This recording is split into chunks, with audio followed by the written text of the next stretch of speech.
I knew something was off the moment I saw the tire marks across my pasture. I'd just gotten back from hauling feed into town, and there it was, an ugly, brand-new wooden fence slicing right through the middle of my ranch like some kind of scar. I'm Owen Fairley. Been running this land for almost 15 years now. My grandfather passed it down to me, and I've kept it clean, working, and mine. So when I saw that fence posted up like it belonged, I damn near lost it. I followed it from the south gate all the way to the creek line, and that's when I saw it. Nailed right onto a post, property of Willow Bend Homeowners Association. In tiny print below, per zoning ordinance 17B. I live on the edge of Willow Bend, but I'm not part of the HOA, never signed anything, never agreed to their rules. Hell, I grow hay and keep cattle.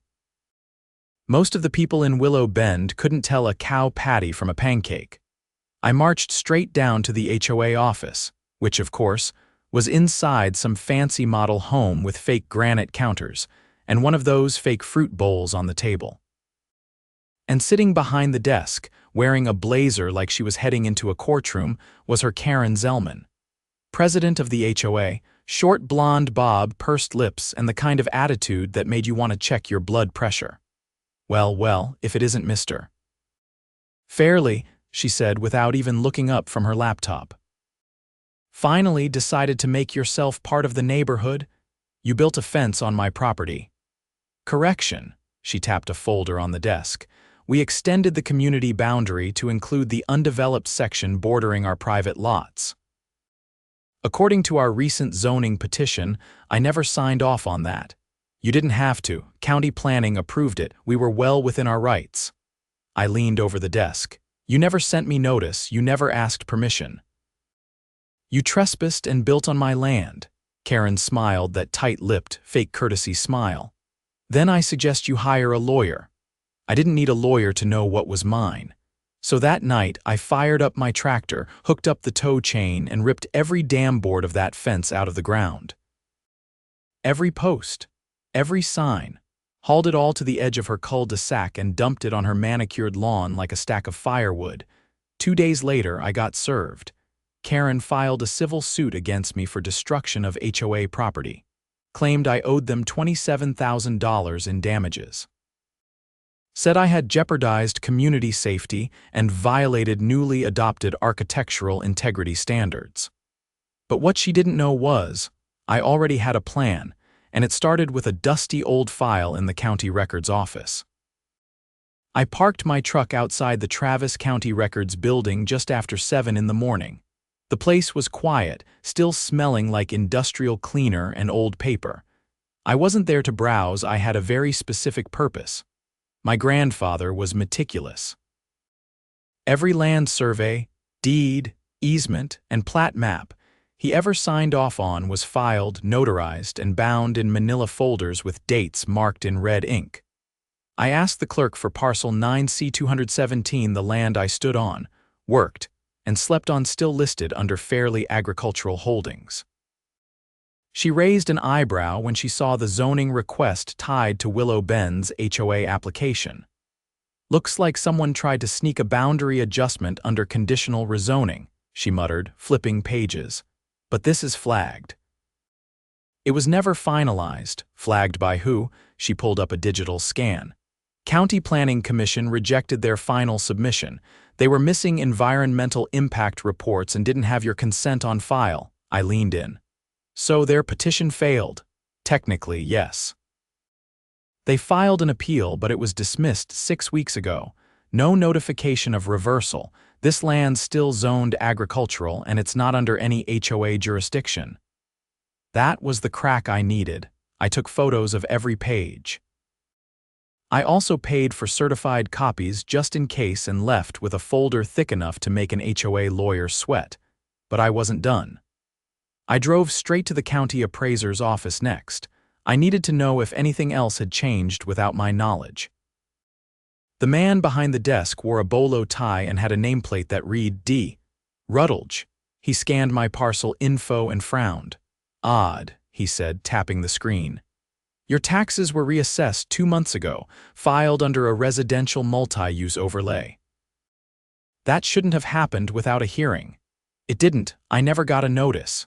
He nodded slowly, then clicked over to the submission file. Here it is: application submitted by Willow Bend Development Group, signed by someone named Vernon Zellman. I froze.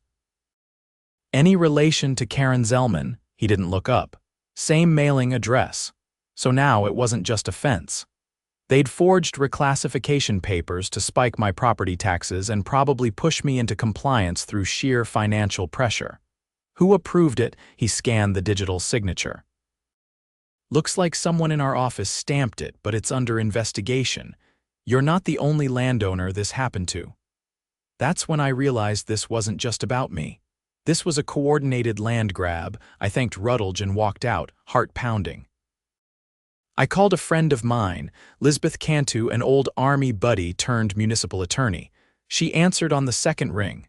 Tell me you're not calling about zoning law. I need you to look up a Vernon Zellman.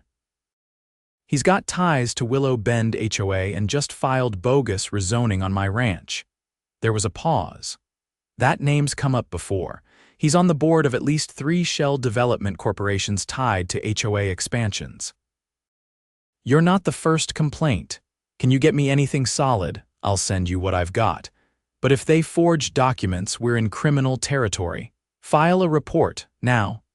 I hung up and drove straight to the sheriff's department. Deputy Haverson took my statement. I handed over the certified files, copies of the forged applications, and photos from the appraiser's office. He didn't waste time. This is bad, he muttered, leafing through the papers. There's a pattern here.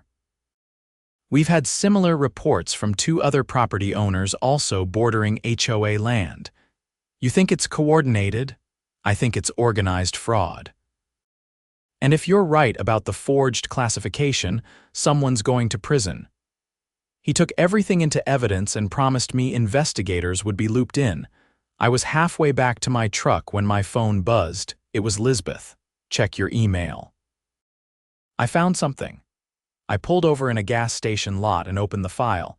It was a scanned memo from the Willow Bend HOA's last closed-door meeting. Someone had leaked it. It read, Phase 2 boundary integration must be executed before Q3.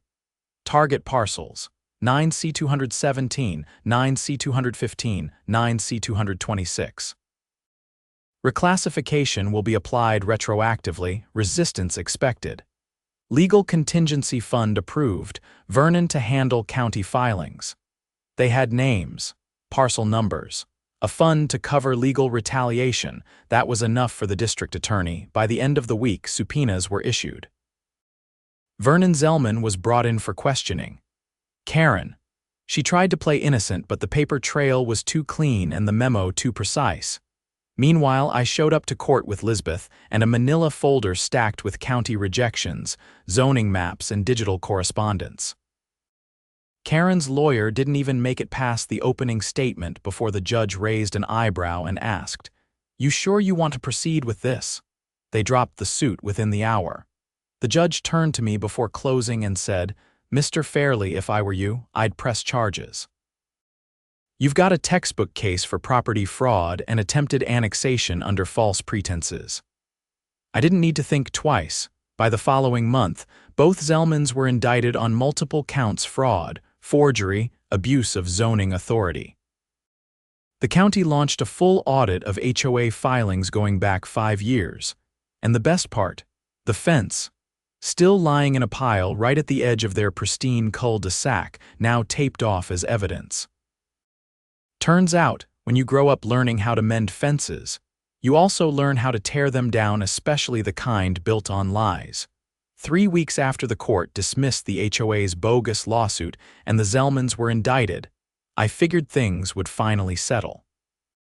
But when I opened my mailbox and found a notice from the IRS, I knew this wasn't over. The letter claimed I owed nearly $78,000 in back taxes due to undeclared capital gains from a property transfer. Only, I hadn't sold or transferred an inch of my land. The notice even included a supposed closing date, February 3rd, listing a sale to a shell company called Elmview Asset Holdings. I sat on my porch staring at the letter, my fingers tightening around the edge of the paper until it crinkled. This wasn't just a grudge. Someone was working angles behind the scenes using federal systems to try and destroy me financially. I drove straight to the Taxpayer Advocate Service downtown. A woman named Regina Brooks took my case. She was sharp, no nonsense, and didn't bother with small talk. "Show me everything," she said, snapping on her reading glasses. I handed over the IRS letter, the parcel number, and the memo Lisbeth had dug up weeks earlier. Her eyes narrowed. This transfer was never recorded through a legitimate title agency. "The document here is a Form 8949, but," she pulled up a system screen, "there's no corroborating deed. That means someone submitted paperwork to the IRS without a legal basis. Fraudulent filings at the federal level. Can someone just do that and get away with it?"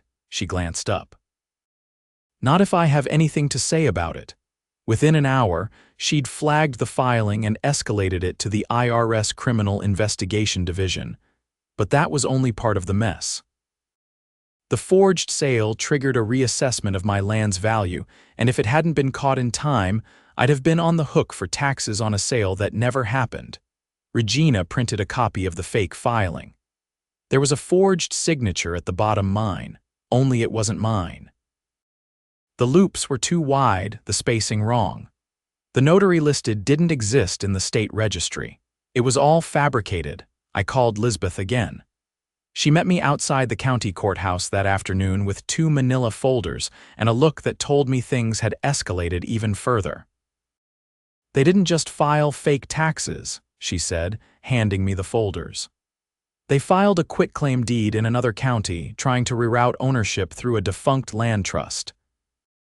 One that was dissolved 5 years ago after being caught laundering properties through shell companies." My throat tightened. Why would they go that far? She didn't hesitate. Because they're desperate. The Zellmans weren't just HOA heads. They were part of a wider scheme flipping rezoned land to developers using fake ownership records. They needed your land to complete a corridor for a planned commercial strip. You were the last holdout.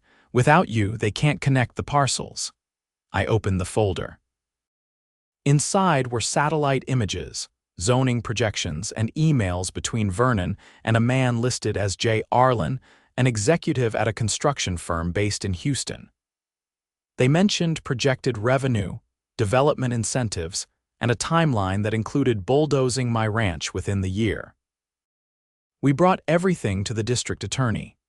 This time, the charges expanded: conspiracy to commit wire fraud, falsification of government records, identity theft, and attempted unlawful seizure of private property.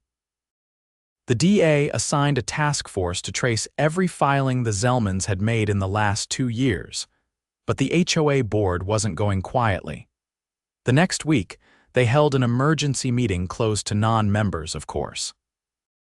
I waited across the street in my truck, watching folks shuffle into the community center, some looking confused, others tight-lipped like they already knew the playbook. That night, my barn caught fire. I smelled the smoke before I saw the glow. By the time I got out there, flames had already chewed through the side wall. I grabbed the hose and called the fire department with the other hand. It took over an hour to put it out. 2 of my tractors were gone. Hay bales gone. The west wall collapsed before sunrise. The fire marshal found traces of an accelerant diesel mixed with something else. Arson was confirmed within 48 hours. Deputy Haverson came out again, this time with a warrant. A neighbor's outdoor camera had caught a dark SUV idling near my fence line around midnight. Plates were partially visible. They traced it to a rental car paid for with a card belonging to a man named Curtis Dilly, treasurer of the HOA. Curtis was arrested the next day. When interrogated, he cracked fast. He thought he was just sending a message, didn't know the barn would catch that fast. Claimed Vernon told him it would just scare the guy into cutting a deal. That confession opened the floodgates. The FBI got involved. Turns out, the Zellmans were under investigation for a land fraud scheme stretching across 3 counties. They'd been bribing low-level clerks, forging notary stamps, and laundering properties through dummy corporations for years. Some of the shell companies were tied to state contracts, and there was talk of federal racketeering charges. Meanwhile, I was rebuilding. The local feed store ran a fundraiser to help me replace the burned equipment. Folks from all around the county came out, people I didn't even know. One guy, a retired lineman from 2 towns over, handed me a rebuilt carburetor and said, "Nobody burns down a neighbor's barn in this state and walks away." The community rallied. But more than that, they got angry. Several HOA members resigned publicly, citing threats and coercion. One woman, a retired teacher named Alina, testified that the board had pressured her into signing approval forms she never read. She'd been promised tax savings and neighborhood improvements. Instead, her name was on a fraudulent rezoning petition. It all came to a head when the state attorney general announced charges against 9 individuals tied to Willow Bend's HOA and its affiliated shell entities. The Zellmans were at the center. Their assets were frozen. Their home was seized as evidence, and the HOA dissolved by court order. The land they tried to steal from me, restored on record with every forged filing legally reversed. But the best part came a month later when Regina called me from the IRS office with a tone I hadn't heard before, almost amused. "You're getting a check," she said. "A check, a refund." Turns out, the IRS froze a return $42,000 from one of the shell companies Vernon used. They traced it back to your parcel's fraudulent sale. Since it was linked to your stolen identity, and you're the victim, restitution laws say you're entitled to the funds. I laughed for the first time in weeks. So they tried to bankrupt me, and now they're paying to rebuild my barn. Poetic, isn't it? It didn't undo the damage. Didn't erase the months of stress, the legal wrangling, or the scorched timber that still smelled like smoke every time I walked past it. But justice? Oh, that came in full, and that pile of fence boards, still sitting in a heap outside what used to be the HOA's welcome sign. Only now, there's a new sign posted by the county: private land. No trespassing, agricultural zoning, protected by law. No more fake petitions. No more secret meetings, just land, honest and undivided, just like my grandfather left it. The first frost hit early that year, crisping the edges of the pasture grass and glazing the top rail of my rebuilt fence with ice. I was feeding the goats when my phone buzzed in my chest pocket. Unknown number. I almost ignored it, but something told me to answer. "This is Special Agent Darren Cole with the FBI's Public Corruption Division," the voice said. "I'm following up on the Willow Bend HOA investigation. We've got deeper layers, and your name came up in connection with a sealed warrant we just executed." I set down the feed bucket. "What kind of layers?" "There's a federal audit of a redevelopment grant from 2 years ago. Money was supposed to fund stormwater infrastructure and green space upgrades, but most of it vanished. We traced disbursements to 3 LLCs. Your parcel was listed as a pilot site in the grant proposal." My gut clenched. "I never signed anything, never received funds, never agreed to be part of any grant." "That's why I'm calling," he said. "We need your statement." "There's a chance you're entitled to restitution from the grant fraud, but more importantly, your property was used to validate a federal funding application, under false pretenses." I agreed to meet him at the district field office. When I arrived, Agent Cole met me in the lobby, a tall man with a buzzed head and the kind of posture that said he took his job seriously. He walked me to a private room where another agent already had a file open on the table. "Take a seat, Mr. Fairley," the second agent said. "We've got some things to show you." The first document was a Department of Housing and Urban Development grant application. It listed my ranch as Public Parcel A, designated for transitional development and stormwater mitigation. The listed contact, Vernon Zellman. The digital signature was a scan of a signature that barely resembled mine, but enough to fool someone behind a desk. Agent Cole pointed to a line item. $84,000 was allocated for a BIOS wall installation on your property. According to the report, it was completed last year. I shook my head. Nothing's ever been built there. No equipment came through. That pasture's been grazing land since my grandfather's time. The second agent flipped a page. They submitted photos, fabricated ones. We believe of a landscaped runoff area with artificial berms and native plantings. They used recycled stock images, Cole added. Same photo shows up in a proposal 2 towns over under a different name. We think this was part of a larger laundering scheme.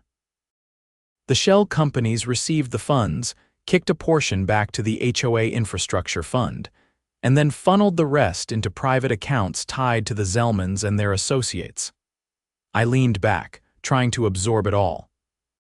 So they didn't just try to take my land, they used it to steal federal money. Agent Cole nodded. That's why we're pushing for a RICO case. Racketeer Influenced and Corrupt Organizations Act. This wasn't a simple local scam. It was organized fraud across multiple jurisdictions. I gave my statement, signed the disclosure forms, and left feeling like I just stepped out of a political thriller. But things weren't over yet. 2 days later, a marshal from the U.S. District Court arrived at my ranch with a folder.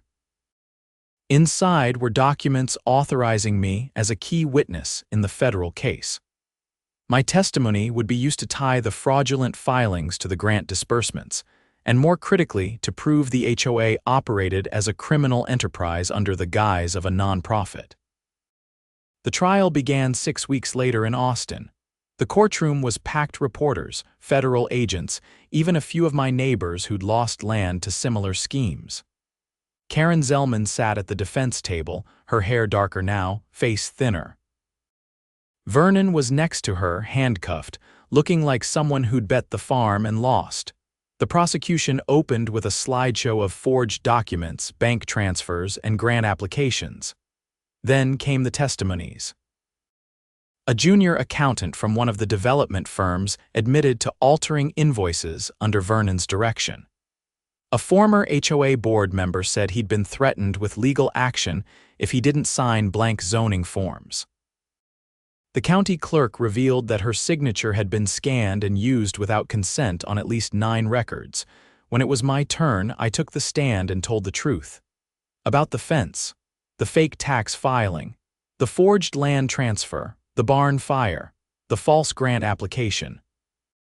Each detail etched into the record. The defense tried to discredit me, suggesting I had a vendetta, but the paper trail was too clean. The jury saw through it. By the 3rd week, it was clear the defense had no ground left. The judge denied a mistrial motion. The verdict came down on a Friday, guilty on all counts: mail fraud, wire fraud, conspiracy, money laundering, attempted arson, use of a nonprofit for criminal activity. Both Zellmans were sentenced to federal prison. Vernon got 24 years, Karen 18. But the fallout didn't stop with them. The county launched a full review of every HOA operating within its borders. At least 4 were shut down completely. A task force was created to monitor nonprofit zoning applications. And a new ordinance was passed requiring any HOA boundary expansion to receive unanimous consent from adjoining landowners, with public hearings and independent audits. One afternoon, I got a call from the county commissioner. "We're drafting a resolution in your name, the Fairley provision. Guarantees landowners can't be annexed into HOA jurisdiction without explicit notarized consent. No more loopholes, no more silent takeovers." I didn't say much, just nodded and thanked him. The barn was rebuilt by then. Bigger, stronger, painted red like the original. The community had come through, supplies donated, labor volunteered, even a new hay conveyor installed by a retired machinist who'd read the story in the paper. One morning, I walked the fence line with my dog, Jasper. Frost still clung to the grass, but the sun had started rising earlier. The pasture looked peaceful, honest. I passed the old spot where the illegal fence had once stood, nothing left now but clean posts and open space. A truck pulled up near the gate. It was Alina, the retired teacher who'd testified during the trial. She stepped out and handed me an envelope. "It's from the neighborhood," she said. Not just Willow Bend, folks from all over the county. We took up a collection for legal fees, for your time, for everything you stood up for. I opened it. Inside was a check for over $30,000 and a letter signed by nearly 200 people. I looked at her. You didn't have to do this, we know. That's why we did. That night I sat on the porch, boots up on the railing, watching the stars come out over my land. Not the HOAs, not some shell companies. Mine, and it would stay that way. Justice had taken its time, but it had come. Not just through the courts, but through neighbors standing up. Systems being changed, and lies finally being dragged into the light. The Zellmans tried to bury me in paper and power plays. All they did was build the case that tore them down and me. I just kept doing what I always had, raising livestock, fixing fences, and holding the line.